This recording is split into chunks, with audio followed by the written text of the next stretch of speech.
Madam, दीपाबद्दल जेवढी शक्य होती तेवढी सगळी माहिती गोळा केली.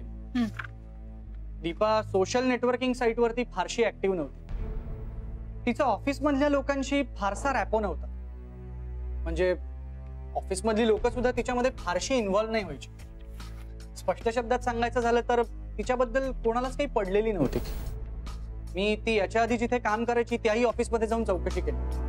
तिथले तिचे बॉस खानोलकर साहेबांनी असं सांगितलं की तिला तिच्या कॅलिबरमुळे नव्हता जॉब मिळाला, तर ती पोतनीसबाईंची मुलगी होती म्हणून तिला जॉब दिला होता. काय? हो, खानोलकर साहेबांनी असं सांगितलं की ते पोतनीसबाईंचे माजी विद्यार्थी होते आणि ही जर का गोष्ट आजींना कळली तर त्यांना उगाचच वाईट वाटेल म्हणून खानोलकर साहेबांनी सांगितली नव्हती. खानोलकर साहेब आजींचे माझे विद्यार्थी म्हणजे ते सुद्धा पालघरलाच राहत असणार. सेठ, आपल्याला राकेशला तिथे पाठवायला हवं. हे काय? या पे स्लिप्स आहेत. म्हणजे दीपा आतापर्यंत ज्या ज्या ठिकाणी काम करत होती तिथल्या पे स्लिप्स आहेत.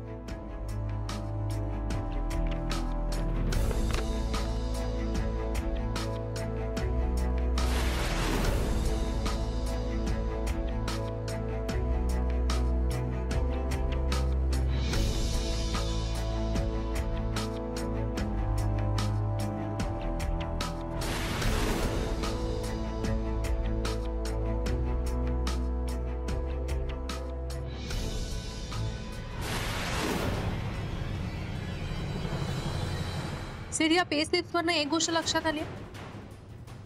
दीपाने एकाच वर्षात 3 जॉब बदलले. जनरली एम्प्लॉईज हायर सॅलरीसाठी जॉब बदलतात, पण इथे तर आधीच्या जॉबपेक्षा प्रत्येक वेळी कमीच सॅलरी मिळाली.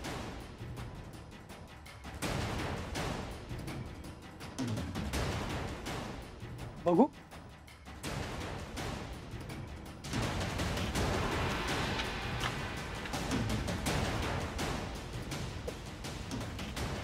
मॅडम, कदाचित तिच्या कामाच्या इनएफिशियन्सीमुळे तिला जॉब्स बदलायला लागले असतील, किंवा प्रत्येक नवीन ठिकाणी तिच्या स्वभावामुळे इतर लोकांशी जुळवून घेणं कठीण होत असेल. किंवा मग आधी फसवली गेलेली माणसं तिच्यापर्यंत पोहोचू नये म्हणून ती जॉब बदलत असेल. असू शकेल. मॅडम, अजून एक इन्फॉर्मेशन मिळाली, पण आता त्याचे पेपर्स नाही आहेत माझ्या. ओके. आजीच्या आणि दीपाच्या इन्शुरन्स पॉलिसीज होत्या. तू त्यांची मॅच्युरिटी पाहिलीस? हो, बघितली. आजीची पॉलिसी आजी जेव्हा रिटायर झाली तेव्हा मॅच्युअर झाली. त्याच्यानंतर आजींच्या वयामुळे त्यांना नवीन पॉलिसी नाही काढतात, पण दीपाची पॉलिसी अजूनही आहे. त्याचे सगळे डिटेल्स समीर घेऊन येतात. बर.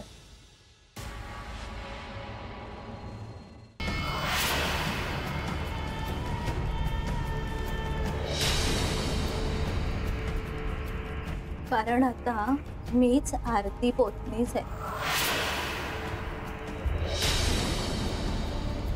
जगाच्या दृष्टीनं आरती पोतनीस नाही, दीपा पोतनीस हरवली आहे. आणि ती हरवल्याची तक्रार मी तुझ्याच रूपात केली आहे. त्यामुळं आता मी जे तुला सांगेन ते तुला करावंच लागेल.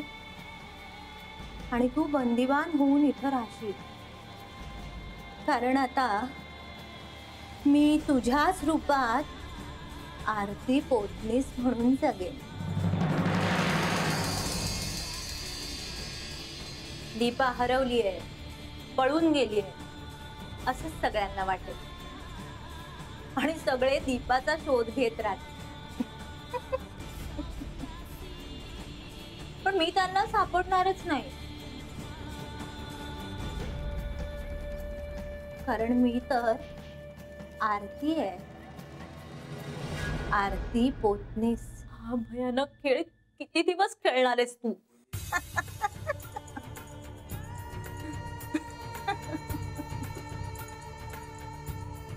जोपर्यंत लोक आणि पोलीस दीपाला विसरत नाहीत तोपर्यंत. ज्यावेळी लोकांना वाटेल की दीपा मेली आहे तेव्हा मी इथून पळून जाईन आणि तू कायमची मुक्त होशील. एक घास काऊजा दीपा, एक घास चिऊ दीपा, एक घास मनी माऊजा.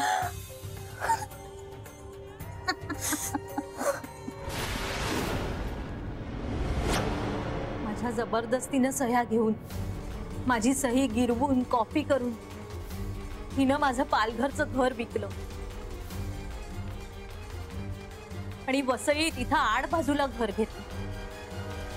इथला पत्ताही कुणाला दिला नाही. माझं पालघर मधलं पेन्शनचं खातंही हिनं वसईत ट्रान्सफर करून घेतलं. वसईत आरती पोतनीस म्हणून सगळीकडे हीच जात होती.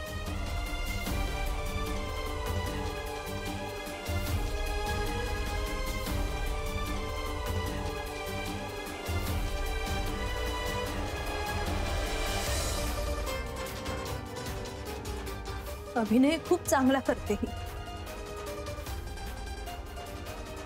तिचं माझ्यावरचं प्रेम, माझ्यासाठी लग्न न करण्याचा त्याग, ही सगळं ढोंग होत.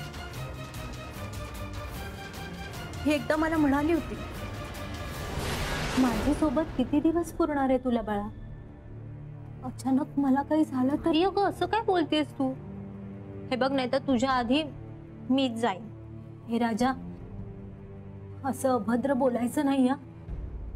हे देवा, माझ्या दीपाला खूप आयुष्य लाभू दे. माझंही आयुष्य तिला मिळू दे.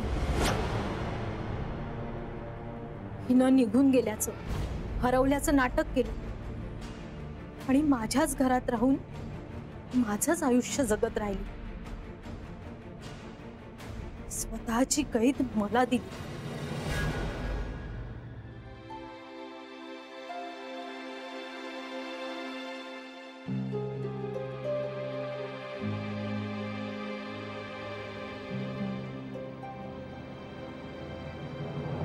काठी टेकत चालणं, विस्मरण होत असल्याची ऍक्टिंग करणं, सगळी ऍक्टिंग कडक. फक्त एक चूक केलीस तू. आमचं ऐकलंस आणि न हरवलेल्या दीपाला शोधायला आमच्या मॅडमकडे आलीस. हो, त्याचाच पश्चाताप होतोय मला आता. तू माझ्याकडे पासबुक घेऊन आलास, नंतर आणखी 2 जण आले. तुम्हाला दीपा मिसिंग केस बद्दल कळलं, मग तुम्ही अस्मिताची मदत घ्यायला सांगितली.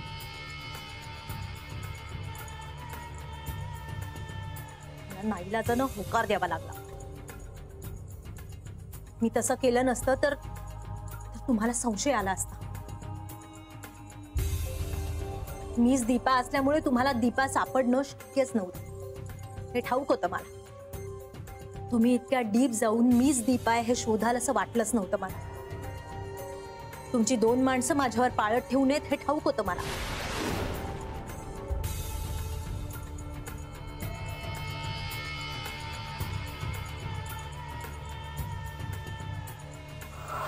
म्हणूनच मी आईला जेवण घेऊन जाताना आईला ज्या खोलीत ठेवलं त्या खोलीत गेलेच नाही.